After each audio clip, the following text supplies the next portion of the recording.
teman-teman nanti hari kiamat ada 3 golongan orang yang menyesal. 3 golongan orang yang menyesal. Yang pertama penyesalannya abadi. Yaitu orang-orang yang kafir, orang musyrik, orang munafik. Mereka tidak beriman kepada Allah. Mereka tidak beriman pada risalah Nabi Muhammad SAW. Ini kekal abadi penyesalannya. Karena mereka masuk neraka tidak ada peluang untuk keluar. Allah mengatakan tentang mereka masuk dalam neraka, khalidina fiha. Kekal selamanya di dalamnya. Oleh karena itu kalau teman-teman punya kerabat, punya teman, punya tetangga non-muslim, jangan pernah ragu untuk tawarkan masuk Islam.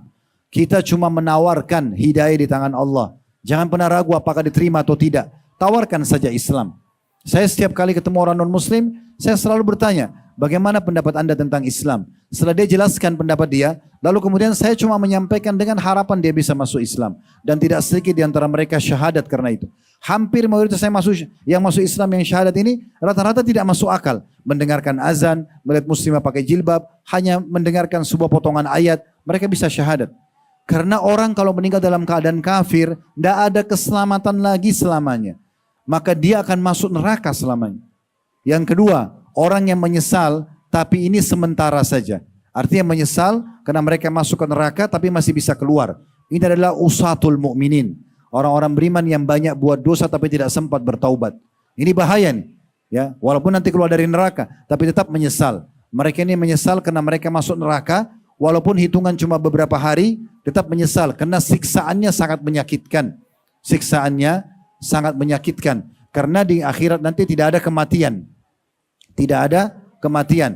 Teman-teman nanti kalau ada contoh misalnya kalau ada pencuri di pinggir jalan, perampok, ditangkap, digebukin oleh masyarakat. Kalau sampai mati, pencuri itu sampai mati, saya yakin kita sepakat tidak akan dipukuli lagi. Karena orang yang mati tidak akan merasakan sakit. Tapi di neraka tidak ada kematian. Sehingga ulama memberikan gambaran nanti di neraka itu orang terbakar sampai hangus, tinggal tulang pun tapi tidak mati. Dia masih hidup. Lalu Allah utuhkan kembali kulitnya, ototnya, semua tubuhnya. Dalam kondisi dia terbakar sakit, dalam kondisi dikembalikan juga sakit. Lalu kemudian disiksa lagi. Hangus lagi semuanya, dikembalikan lagi begitu terus sakit. Sehingga mereka menjerit dan mereka kesakitan. Tapi semua tidak akan bermanfaat sampai dosanya bersih, baru dia dikeluarkan dari neraka. Yang ketiga, ini yang kita harapkan supaya jangan juga terjadi pada diri kita. Mungkin yang pertama insya Allah kita jauh karena kita sudah beriman. Semoga Allah meninggalkan kita di atas iman ini. Kemudian yang kedua, kemungkinan ada terjadi. Tapi insya Allah mudah-mudahan sudah dengar ceramah ini, Anda akan hati-hati. Tidak mau bawa dosa menuju ke akhirat. Karena takut disiksa oleh Allah subhanahu wa ta'ala. Nikmati saja yang halal. Karena pada saat Anda mau makan makanan halal, itu jauh lebih baik daripada makanan yang haram. Saat Allah haramkan babi, Allah gantikan dengan sapi, kambing, kuda, kelinci, semua hewan air. Kenapa harus babi? Di saat Allah haramkan khamar, minuman keras, Allah halalkan susu, madu, sirup, dan banyak yang lainnya. Di saat Allah haramkan zina, kita butuh interaksi sama lawan jenis, Allah bukakan pintu nikah. Maka kenapa harus yang haram? Kenapa bukan yang halal saja? Toh yang halal banyak. Kan gitu. Kemudian penyesalan yang ketiga ini adalah penyesalan orang-orang beriman yang masuk ke dalam surga, tapi dia sebenarnya menyesal kenapa masih ada amal-amal soleh yang dia sia-siakan, yang kalau dia kerjakan selama dunia derajatnya bukan di situ, tapi jauh lebih tinggi dari yang dia dapatkan. Cuma sudah tidak bisa diperbaiki lagi.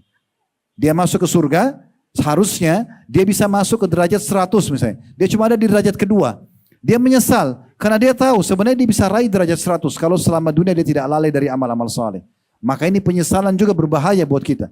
Walaupun nikmat surga itu sudah luar biasa. Karena yang paling rendah derajatnya saja itu adalah seperti 10 kali lipat raja terkayanya dunia. Sebagaimana dijelaskan dalam hadis yang sahih. Tapi penyesalan akan terjadi teman-teman sekalian karena kita sia-siakan peluang-peluang untuk mendapat derajat yang tinggi. Allahu a'lam.